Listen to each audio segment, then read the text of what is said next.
You've probably heard about it. It's the world's largest island, a massive territory covered almost entirely in ice. So why on earth has it become one of the hottest pieces of real estate on the planet?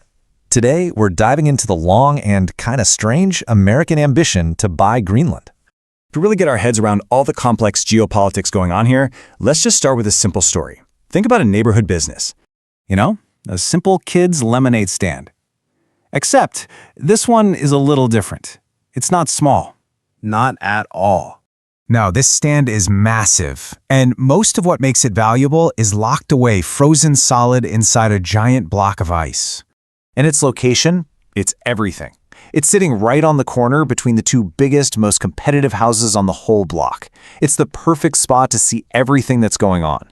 But here's the twist. The ice is melting, and this changes the entire game.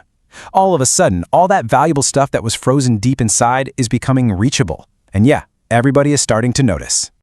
The recent headlines about buying Greenland might seem bizarre, but the idea itself is actually over 150 years old. This isn't some new, strange impulse. It's a strategic interest that's been around for a very long time. And what's really fascinating here is just how consistent this is. I mean, we're talking about the 1860s, right after the Civil War, then President Truman at the start of the Cold War, and then the idea pops up again in 2019. This shows a persistent American belief that Greenland is strategically valuable, and it spans centuries and political parties. So what is this big strategic value? Why the obsession? Well, it all starts with one simple fact: where Greenland is on a map. And this image just says it all, doesn't it? Greenland is the ultimate watchtower. It's the geographic linchpin that connects the Arctic to the Atlantic, and it just so happens to be on the shortest path for any missiles traveling between Russia and North America. And this right here is the physical proof of that strategic value. Pituffik Space Base. It's America's northernmost military installation.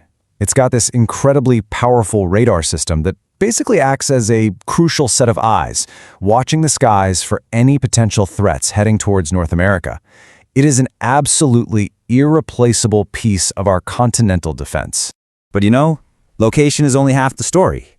As the climate warms, that melting ice is revealing an unbelievable treasure chest of resources, just like in our lemonade stand story. Okay, so check this out. That number, 38.5 million tons, is one of the world's biggest untapped deposits of rare earth elements. We're talking about the minerals you need for literally everything, from smartphones to electric cars to advanced military gear.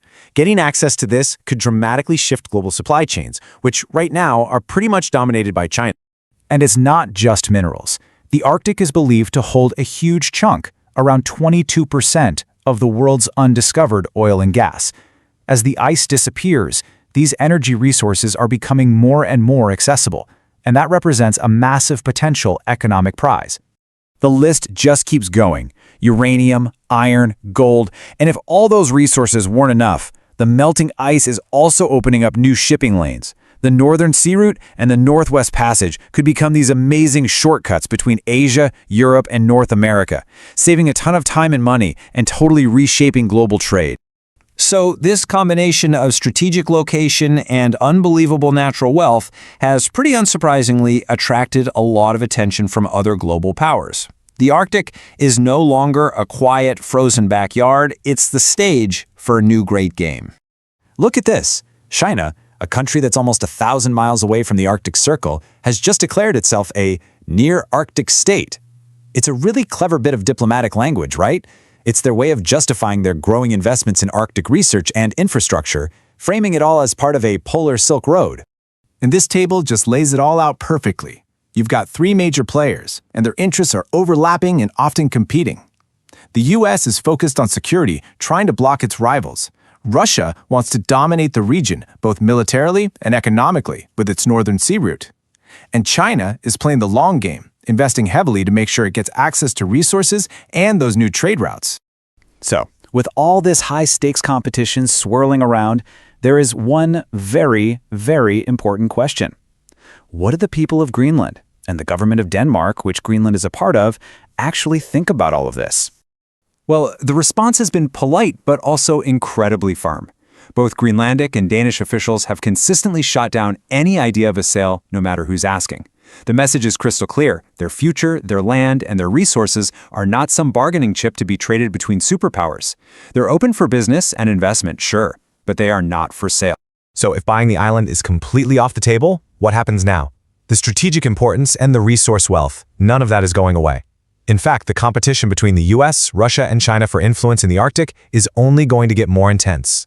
Which brings us right back to our analogy. The frozen lemonade stand is not for sale.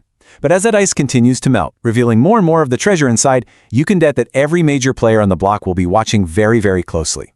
The real question isn't who will own Greenland, but who will end up shaping its future.